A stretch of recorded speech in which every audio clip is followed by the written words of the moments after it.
alias Michael, will always remain invisible to those on earth and can be seen only by the 144,000 select Jehovah's Witnesses who rule with him from heaven. If you should choose to accept the Watchtower's current prophecy of Armageddon, whatever that may be, and decide to protect yourself by becoming a Jehovah's Witness, you will find yourself in a unique two-class religion. Only the upper class, the 144,000 spoken of in Revelation, are guaranteed a place in heaven, and they are known as the Anointed. The Watchtower Society teaches that the vast majority of Jehovah's Witnesses constitute a secondary group referred to as the other sheep. They have no heavenly hope, but must remain on earth for all eternity. Once a year, on the anniversary of the Last Supper, Jehovah's Witnesses and invited persons gather for this communion-like ceremony. Only members of the anointed class who are alive today, about 9,000 worldwide, partake of the bread and wine. The millions of other sheep will not take communion.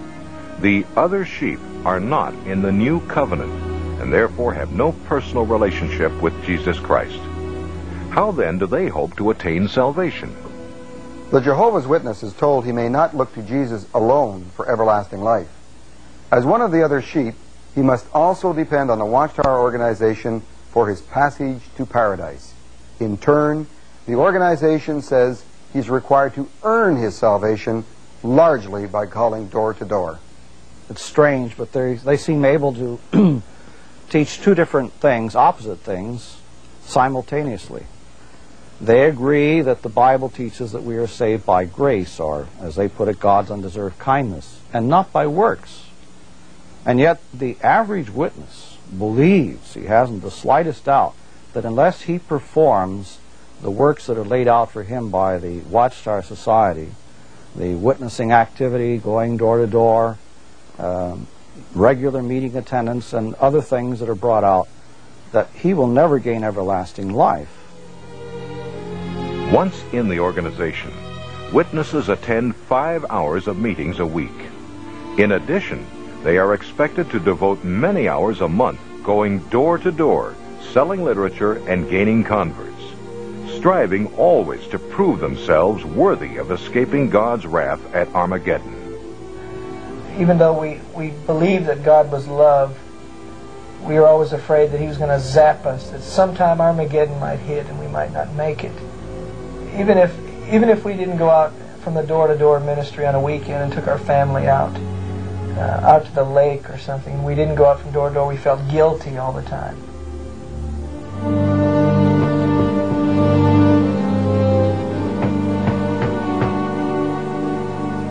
In order to keep a close check on the activities of each member, the organization requires them to turn in a monthly time report if they want to be retained on the rolls as active Jehovah's Witnesses. We don't keep any membership records per se, but the only record we have is those who actually go door to door preaching.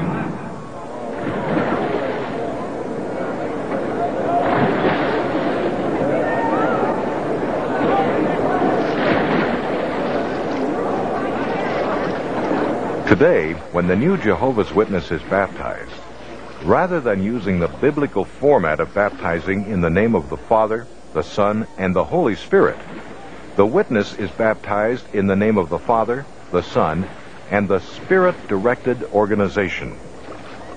This is a dedication to them that is without any reservation. They are now going to set their entire life aside to do their Creator's will.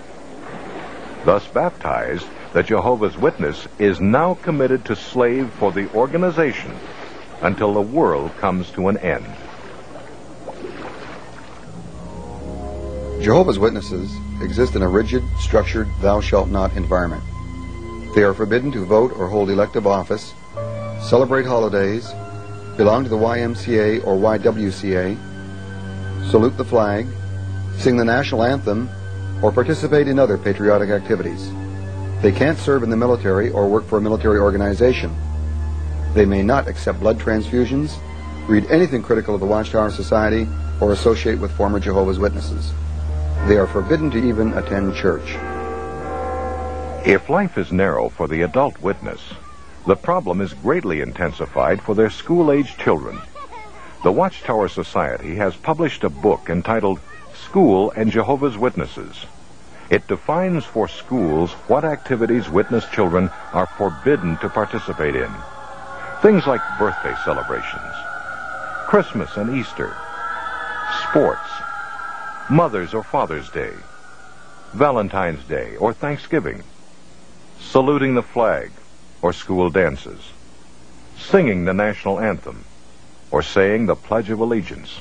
I pledge allegiance to the flag of the United States of America and to the republic for which it stands.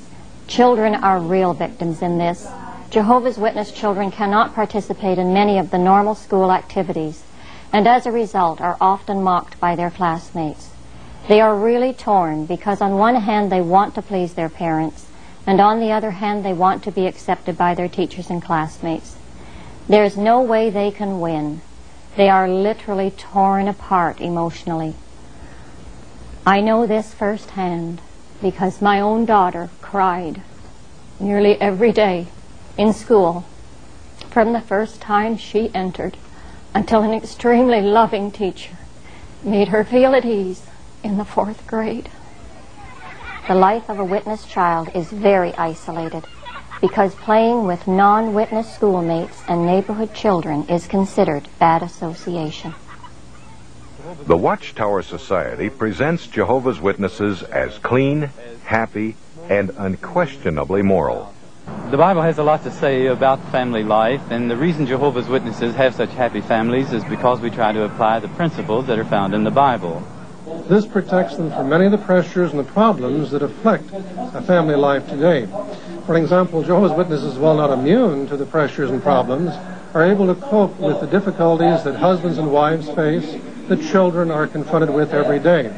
And so we have a very low incidence of family dissolving or juvenile delinquency, drug abuse, and alcoholism.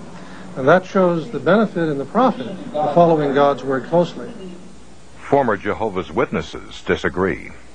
Growing up as a child within Jehovah's Witnesses, I always thought that this was God's clean organization.